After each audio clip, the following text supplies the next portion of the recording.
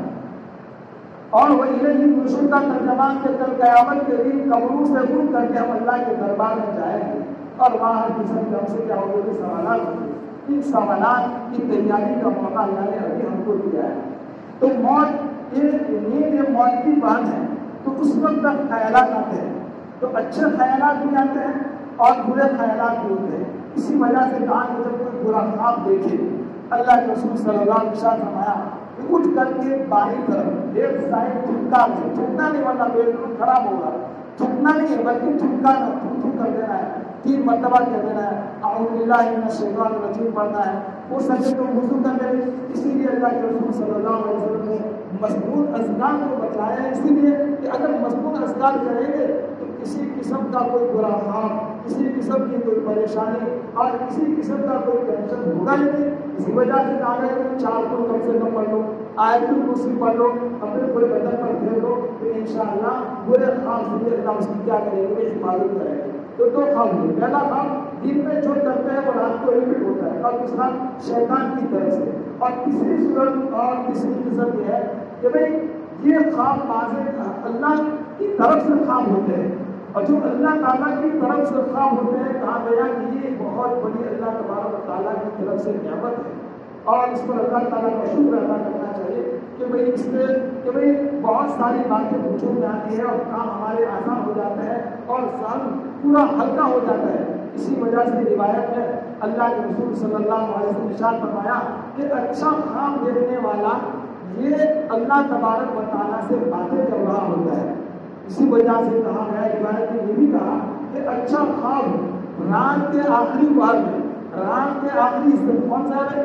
تہجد کا وقت ہے، تو تہجد کے وقت پر یہ اچھے خواب آتے ہیں، تو اس کی دعائیں نہیں کرنی چاہیے۔ ہاں، اور جب خواب دیکھے تو اسی آدمی کو بتائے جو ہمارا خیر خواہ ہو اور ہمارا مسلم ہو، بزرگ ہو، جن سے ہمارا اجتماعی تعلق ہے، تو نیک آدمی ہے اور جو خواب کی تعبیر کو جانتا ہے، ان کے سامنے اگر ہم بتلائیں گے تو انشاءاللہ وہ اچھی تعبیر بھی بتلائیں گے۔ اسی وجہ سے دارالچاپی میں حضرت مولانا مفتی عنایت اللہ خلیل کی دعوت برکاتہ ہے، مشکات کے سبب انہوں نے کہا تھا کہ تعبیر الرؤیا، جو محمد بن سیرین رحمۃ اللہ علیہ کی کتاب ہے تعبیر الرؤیا، اس کا ضرور مطالعہ کرے۔ اس دوران انہوں نے کہا سبق پڑھاتے ہوئے کہا کہ رات میں کوئی ہمارا چھوٹا بچہ اذان دے رہا ہو اور ہم نے خواب میں اس کی اذان سنی ہو تو اس رات اس کو حج نصیب ہوگا۔ تو حضرت نے کہا کہ واقعتاً میرے ساتھ ایسا ہی معاملہ بنا کہ میرے چھوٹے بیٹے نے خواب میں اذان، میں نے خواب دیکھا، خیر اس نے اذان نہیں دی لیکن خواب دیکھا کہ میرا چھوٹا بیٹا اذان دے رہا ہے اور میں اذان سن رہا ہوں، تو اس کی یہ تعبیر لکھی ہے، کہا کہ اس کو کیا نصیب ہوگا؟ حج نصیب ہوگا۔ تو کہا گیا کہ اچھا خواب ہو تو اچھے خواب کی تعبیر کسی اللہ والے کو بتلا لے، اہل خیر کو نہ پوچھے، ہے نا، کسی اور کو نہ پوچھے۔ اور بعض دفعہ خواب معلق ہوتا ہے، جیسا ہم نے خواب بیان کر دیا اور اس نے وہ تعبیر دے دی تو ایسا ہو بھی جاتا ہے، ایسا ہوگی۔ اس لیے ہر کسی کو خواب بیان کرتے نہ ملے، بلکہ جو نیک بستی میں نیک لوگ ہوتا ہے، ہر بستی میں نیک لوگ ہوتے ہیں، ہے نا۔ لوگ کہتے ہیں کہ اب نیک لوگ ختم ہو گئے، نہیں، قیامت کی صبح کی سمیتی تک نیک لوگ رہیں گے۔ کونوا مع الصالحین، اللہ فرماتا ہے سچوں کے ساتھ رہ جاؤ۔ کونوا امرکا سے کہا ہے، علماء جانتے ہیں کہ امر مضارع سے بنتا ہے اور مضارع کے اندر استمرار اور تجدد کا فائدہ ہوتا ہے، یعنی یہ سارے لوگ ہمیشہ رہیں گے۔ ہم لوگ پہلے لوگوں پر قیاس کرتے ہیں قیاس نہ کرے، دروازہ نہ ڈالے، چپ چاپ ان کے قدموں میں آ جائے، انشاءاللہ دنیا بھی بہتر بنے گی اور آخرت بھی بہتر بنے گی۔ اور اللہ والوں کے ساتھ تعلق کیے بغیر زندگی آگے چل ہی نہیں سکتی۔ حضرت مولانا احمد شاہ کشمیری رحمۃ اللہ علیہ جو دارالدیوبند کے استاد حدیث رہے اپنے زمانے میں، جن کو چلتا پھرتا کتب خانہ کہا جاتا تھا، وہ کہا کرتے کہ تم لاکھ بخاری ختم کر دو لیکن تم نے اپنے آپ کو کسی اللہ والے کے حوالے نہیں کیا تو تم کو اللہ کا تعلق ملے گا نہیں۔ اسی وجہ سے کہا جاتا ہے کہ اللہ کے رسول صلی اللہ علیہ وسلم نے جو خواب دیکھے تو کہا کہ نبوت سے پہلے 6 مہینے آپ مسلسل خواب دیکھے اور جیسا خواب دیکھے فوراً وہ ساری چیزیں ہو بھی جاتی تھیں، اور 7ویں مہینے حضرت جبرائیل علیہ السلام آئے اور اللہ تبارک و تعالیٰ نے ان کو نبوت سے سرفراز بنایا۔ تو اللہ کے رسول صلی اللہ علیہ وسلم نے بھی خواب دیکھے۔ اچھا، خواب دیکھنا اور اس کا جاننا یہ بھی ضروری ہے، اور جس کے پاس اس کی سمجھ ہے سمجھو کہ وہ آدمی کامیاب ہے۔ اس کی کوئی مثال میں آپ کے سامنے بیان کرو۔ یہ گھنٹہ دنیا کا دہلی کے بہت بڑے عالم ہیں حضرت مولانا شاہ عبد العزیز محافظ دہلی رحمۃ اللہ علیہ، ان کے پاس ایک آدمی آیا اور آ کر کے کہنے لگا کہ حضرت میں نے خواب دیکھا ہے۔ پوچھا کیا خواب دیکھا ہے؟ کہا کہ میں نے خواب میں دیکھا کہ اللہ کے رسول صلی اللہ علیہ وسلم پہ دوسرے کو پڑھتا نہیں صلی اللہ علیہ وسلم کہ بھائی میں نے خواب میں ان کو دیکھا کہ میرے گھر میں تشریف لا رہے ہیں اور آپ نے جو جھبا پہنا ہے جو لباس پہنا ہے وہ بادشاہوں والا لباس پہنا ہے۔ پہلے زمانے کے جو بادشاہ خاص قسم کا لباس پہنا کرتے تھے وہ لباس پہنے ہوئے میرے گھر میں اللہ کے رسول صلی اللہ علیہ وسلم۔ جیسے اس نے خواب بیان کیا، حضرت نے کہا کہ خواب کی تعبیر کو میں بعد میں بتاؤں گا، ابھی تو دوڑتا اپنے گھر پر جا اور گھر باہر رہ کر کے تو گھر والوں کو باہر نکال، بچوں کو باہر نکال۔ عزیزوں، یہ بزرگوں کا بڑا معتقد تھا، ہمارے جیسا تو تھا نہیں، الحمدللہ مولوی والے تو بزرگوں کے بڑے معتقد ہیں ماشاءاللہ، بڑے چاہتے تبھی تو جا کر کے ان بزرگوں کو آپ نے بنا دی اور ایک خانقاہی نظام آپ نے قائم فرمایا۔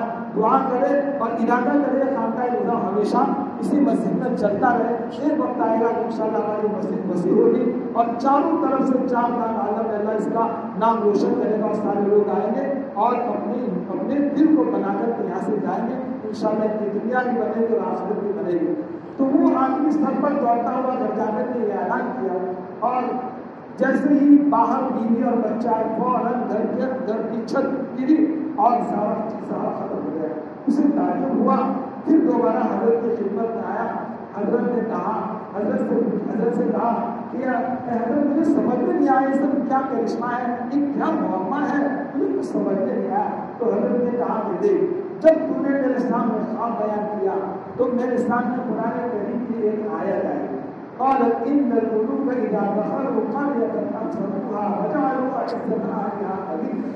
اس کا ترجمہ یہ ہے کہ بادشاہ لوگ جب کسی شہر میں جاتے ہیں تو وہاں فساد پھیلا دیتے ہیں، وہاں فساد برپا کر دیتے ہیں۔ جیسے ہمارے حاکم اس وقت فساد پھیلایا ہوا ہے، اس نے نہیں پھیلایا بلکہ ہمارے اعمال نے پھیلایا ہوا ہے۔ جیسے تمہارے اعمال ہوں گے، جیسے تمہارے کرتوت ہوں گے، ویسے حکمراں ہوں گے۔ خیر، تو یہ آیت ہے۔ اچھا، اس آیت کے تحت بیان القرآن میں حضرت مولانا اشرف علی تھانوی رحمۃ اللہ علیہ نے ایک تفصیل بیان کری، وہ بھی بیان کرنا چاہوں کہ دیکھو جس آدمی کے دل میں اللہ آ گئے تو جتنی بھی روحانی بیماریاں ہیں نا، حسد ہے، بغض ہے، کینہ ہے، مال کی محبت ہے، مرتبے کی محبت ہے، نفسانی شہوانی شیطانی خواہشات ہے، کسی کے مال کو ہڑپ کرنا ہے نا، کسی کے مرتبے کو دیکھ کر کے چلنا ہے، کسی کے مال کو، گاڑیوں کو، مکانوں کو دیکھ کر کے حسد کرنا ہے، تو کہا کہ جب اللہ دل کے اندر آ جائیں گے تو اس قسم کی ساری علائے بلائے کیا ہو جائے گی، ختم ہو جائے گی اور اس آدمی کو اللہ کا تعلق ملے گا۔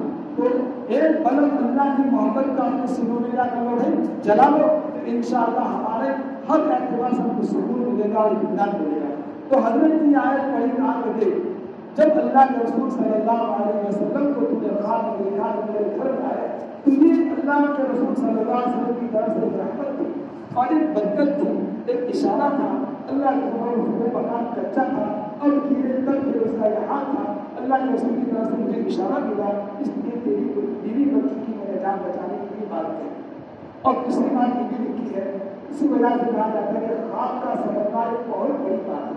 جو سمجھتا ہے وہی پتا پاتا ہے کہ اسی وجہ سے آدمی جتنا گناہوں سے بچتا ہے اللہ تعالیٰ کی طرف سے ساتھ باتیں اس کو میسر ہوئی. اسی لیے اللہ تعالیٰ اتقوا اللہ ویعلمکم اللہ.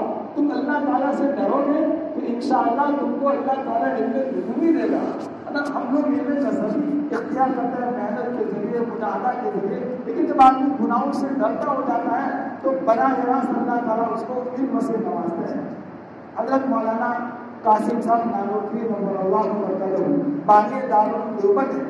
کسی نے کہا کہ حضرت آپ ایک حاجی صاحب سے قید ہو گئے، کسی بڑے عالم سے قید ہوتے، کسی بہت بڑے علامہ سے قید ہوتے، کسی شیخ الحدیث سے آپ قید ہوتے، ایک حاجی صاحب سے قید ہو گئے، کیا چیز دیکھی؟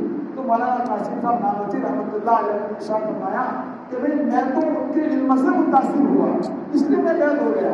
اس کو تو اور تعلیم ہوا، یہ تو اپنی سن تک پڑے ہوئے تھے ہے نا، پورے عالم نہیں تھے، فضیلت کے سارے ہونے کیے نہیں تھے، تو یہ کیسے کہا کہ میں ان کے علم سے متاثر ہوا؟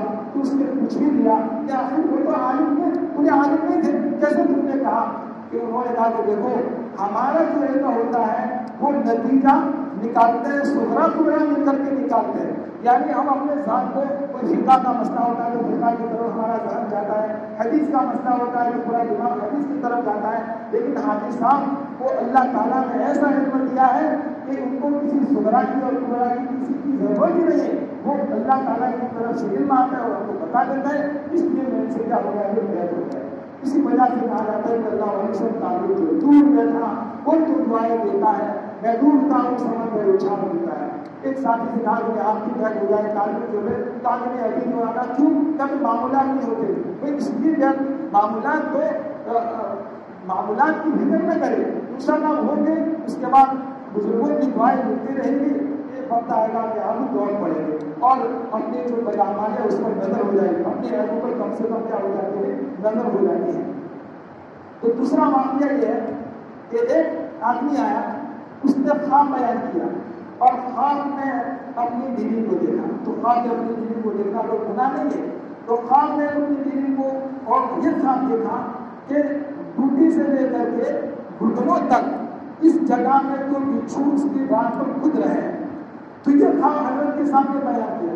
تو حضرت نے کہا کہ بھائی تمہاری جو بیوی ہے وہ زیر نام ماں جو کاٹتی ہے وہ کینچی کے ذریعے کاٹتی ہے اور شریعت میں ممنوع ہے، اس لیے کہا گیا. تو اس نے اپنی بیوی سے جا کر کے پوچھا کہ ہاں واقعہ میں کینچی سے کاٹتے ہو؟ تو کہا کہ شریعت کے خلاف ہے کینچی کے ذریعے. تو جو بچھو تھے اس کی تعبیر تھی کہ کینچی یہ جو پانے ہیں، کینچی ہے نا، یہ جو بچھو بنتا ہے کینچی سے تعبیر تھی. تو یہ جو پانے ہیں جو پانی سے بات کرتا ہے تو کہا کہ شریعت میں ممنوع ہے. تو دیکھو حضرت نے خواب کو سمجھا اور اس کی تعبیر اور اس کی وجہ کو بتلا دی. تو یہ خواب اللہ کے رسول صلی اللہ علیہ وسلم نے بھی دیکھا ہے، اس کو بھی بیان کرتا چلو. ایک طبیعت میں بشاشت ہے. اللہ کے رسول صلی اللہ علیہ وسلم نے خواب دیکھا. خواب میں یہ دیکھا کہ آپ کی ایک تلوار ہے، اس کا نام ہے ذوالفقار. مفتی محمود باروی دعوت برکاتہ میں آگے رکھی کتابیں دیکھی ہوئی دنیا، اس میں لکھا ہے کہ میں استنبول گیا اور استنبول کا جو میوزیم ہے وہاں اللہ کے رسول صلی اللہ علیہ وسلم جو خلیفہ ہے، 4 خلیفہ ہیں، حضرت بکر صدیق، حضرت عمر فاروق، حضرت عثمان، حضرت علی، ان 4 کی تلواریں اس استنبول کے میوزیم میں موجود ہیں اور میں نے اپنے آنکھوں سے دیکھا. اس کی کتابیں ساری باتیں لکھی ہے. تو اللہ کے رسول صلی اللہ علیہ وسلم کی جو تلوار ہے اس کا نام تھا ذوالفقار. تو اللہ کے رسول نے خواب میں دیکھا کہ میری تلوار کے ٹکڑے ہو گئے اور آپ نے یہ بھی خواب دیکھا کہ کچھ گایوں کو میں ذبح کر رہا ہوں، کچھ گایوں کو میں ذبح کر رہا ہوں. پھر اس کے بعد احد کے اندر زبردست واقعہ پیش آیا. وہ کیا کہ حضرت کے جو چچا ہیں امیر حمزہ رضی اللہ تعالیٰ کو شہید کر دیے اور شہید کی کیسے مسئلہ کیا، مسئلہ کے کان ہار مار کاٹ کرتے ان کا نکل بات تفصیل ہو جائے گی. تو ان کا ایک خواب کی تعلیم اور احد کے اندر 70 جلیل القدر صحابہ شہید ہوئے.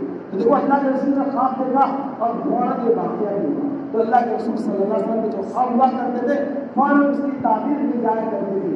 لیکن ہمارے تمہارے جیسوں کے خواب کی تعبیر ابھی ہم کو مل جائے یہ کبھی بھی ہو سکتا نہیں ہے. دیکھیے حضرت یوسف علیہ السلام کے خواب کی تعبیر جو پوری ہوئی 40 سال کے بعد فوراً پوری نہیں ہوئی. تو پھر یہ خواب حضرت یوسف علیہ السلام نے دیکھا. تو جیسے ہی خواب دیکھا اور دیکھ کر کے دوڑے اپنے والد محترم کے پاس گئے اور اپنے خواب ان کے سامنے بیان فرما دیا. وہ فرماتے ہیں اور یا بنی لا تقصصوا یا تعالی اقتل ويكيد لك كيدا ان الشیطان للانسان عدو مبین. فرماتے ہیں کہ اے میرے پیارے بیٹے تو اپنا خواب اپنے بھائی کے سامنے مت بیان کرنا ورنہ وہ تیرے خلاف مکاری کریں گے, تیرے خلاف چال چلیں گے, کیونکہ شیطان یہ انسانوں کا بہت ہی بڑا دشمن ہے.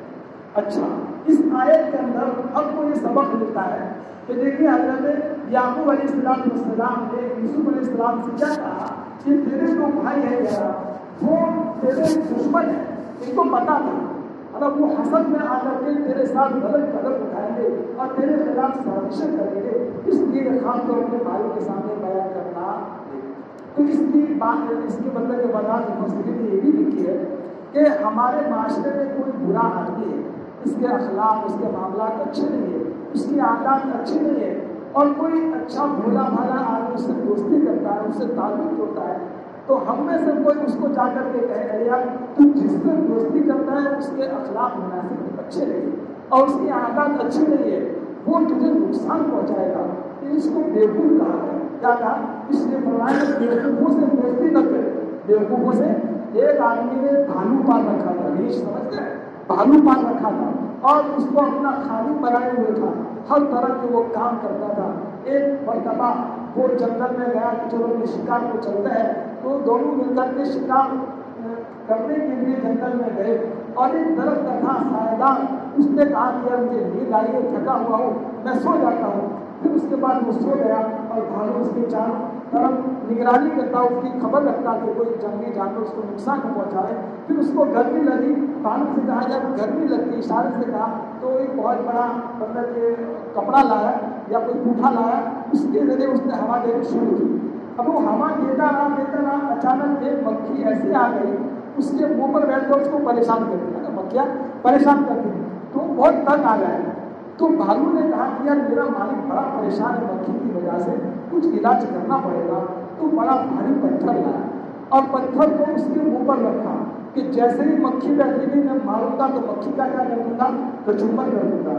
تو جیسے ہی اس نے پتھر مارا تو مکھی تو کیا مر گئی, اس کے ماتھے اس کے سر کا کچومر نکل گیا.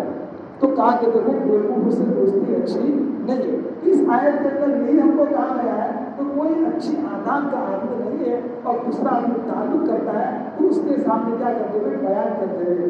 اور پھر آگے بیان شیطان اور انسان عدو مبین کہ شیطان انسانوں کا بڑا دشمن ہے. اور آگے باتیں ہیں, تفصیلی باتیں ہیں, انشاءاللہ وقت پر آپ کے سامنے آتی رہے گی. وہ یہ ہے کہ اللہ تبارک و تعالیٰ نے حضرت یوسف علیہ السلام کو بے شمار نعمتوں سے نوازا, نبوت سے سرفراز کیا, مال و دولت سے بھی نوازا, اور خاک کی تعمیر کا بیان کرنا یہ ملکہ خاص طور پر اللہ تعالیٰ نے ان کو دیا تھا. پھر اس کے بعد ان کو جو بھائی ہے وہ بھائی ان کے ساتھ کیسے دشمنی کا برتاؤ کرتے ہیں, اتنا ناروا سلوک کرتے ہیں, اتنا نقصان پہنچانے کے ڈرتے رہتے ہیں. لیکن یاد رہے کہ اگر اللہ تعالیٰ نقصان نہیں پہنچا سکتے تو کوئی ماں تعالیٰ ہم کو نقصان پہنچا سکتا. یہ سارے نقصان پر کھلے ہوئے تھے. اس نقصان کے ماحول میں اور پورے ماحول میں اللہ تبارک و تعالیٰ نے ان کی حفاظت کیسے کی, کیوں کی, اس لیے کہ وہ نیک آدمی بن گئے تھے. اللہ تعالیٰ قرآن کریم میں فرماتے ہیں وَهُوَ يَتَوَلَّى الصَّالِحِينَ, اللہ نیک لوگوں کا سرپرست ہے, ذمہ دار ہے. ہم نیک بن جائیں گے تو ہماری سرپرستی کون کرے گا بھائی؟ کوئی مالدار نہیں کرے گا, کوئی پیسے والا نہیں کرے گا, کوئی حاکم نہیں کرے گا, بلکہ اللہ تعالیٰ براہ راست کرے گا. ایک واقعہ بیان کر کے اپنی بات کو مکمل کروں. وہ یہ ہے کہ ایک بڑھیا تھی, اس کا اللہ تبارک و تعالیٰ سے بڑا گہرا تعلق تھا اور اللہ سے بڑا عشق اور محبت تھی. ایک مرتبہ بادشاہ کے لوگ اس کے پاس آئے, کہنے لگے کہ یہاں تم نے جو کھڑیاں لگائی ہے اپنی, اس کو ذرا ہٹا دو, بادشاہ کا محل وسیع ہونے والا ہے, ذرا بڑا بننے والا ہے, اس لیے تم اس کو خالی کر کے کسی اور جگہ چلے جاؤ. بادشاہ سلامت تم کو کچھ پیسے بھی دیں گے, سامان بھی دیں گے, تمہارا اچھا گھر بھی بنا دیں گے. تو اس بڑھیا نے کہا کہ میرا تو یہاں دل لگ گیا ہے, یہاں سے میں کہیں جانے والی, میں تو یہیں رہوں گی. اچانک یہ کسی تعلق کسی ملنے والے کے یہاں چلی گئی, ایک مہینہ غائب رہی. تو اس کی سپاہیوں نے سمجھا کہ شاید بڑھیا کا انتقال ہو گیا ہے, اس لیے یہاں پہ نظر آتا نہیں, میرے سے سب حیران ہو رہا ہے. پھر اس کے بعد کہا کہ اس کو ہٹا کر کے بادشاہ کا محل بہت بڑا بنا دیا. پھر اس کے بعد کچھ مہینوں کے بعد وہ بڑھیا آئی اور بڑھیا نے دیکھا, لوگوں سے پوچھا ارے میرا یہاں مکان تھا, میری یہاں بڑھیا نے, وہ کہاں گئی؟ تو کہا کہ بادشاہ سلامت میں توڑ کر اپنا محل بنا لیا. اس وقت میں ایک بڑی بات گئی, کیا کہ اللہ میں تو نہیں تھی لیکن تو تھا. اتنا کہنا تھا کہ چھت گری اور زمین دوش ہو گئی, میرے پورا محل ٹوٹ کر کے پڑا. جس کا کوئی نہیں اس کا کام ہوتا ہے اللہ تعالیٰ ہوتا ہے. اللہ تبارک و تعالیٰ ہم سب کو نیک بنائے. اللہ تبارک و تعالیٰ ہم سب کی مکمل اصلاح فرمائے. بانی تبدیل حضرت مولانا الیاس صاحب رحمۃ اللہ علیہ کے مرکز میں لکھا ہے کہ درس قرآن کے بعد جو بھی آدمی دعائیں کرتا ہے وہ قبول ہوتی ہے. تو میں بولتا ہوں اب آمین کہتے ہیں. اللہ تعالیٰ ہماری دنیا بھی بہتر بنائے, اللہ تعالیٰ ہماری آخرت بھی بہتر بنائے, اللہ تبارک و تعالیٰ ہمیں مخلص بنائے, اللہ تعالیٰ ہم سب سے خوب دن کا کام لے, اللہ تعالیٰ ہمارے ملک میں آسانی سے فرمائے اور سکون اللہ تعالیٰ ہمیں نصیب فرمائے. ظالم حاکموں کو اللہ ہدایت دے, اگر نہیں ہے تو ان کو اس کو نابود کر دے, موہن اور چار دیوار بیماریوں ان کو مبتلا کر دے. اللہ تعالیٰ ہر مسلمان کی حفاظت فرمائے اور جتنے بھی جیلوں میں قید ہے ان سب کی باعث رہائی کے فیصلے فرمائے. خصوصاً حضرت مولانا کریم صاحب صدیق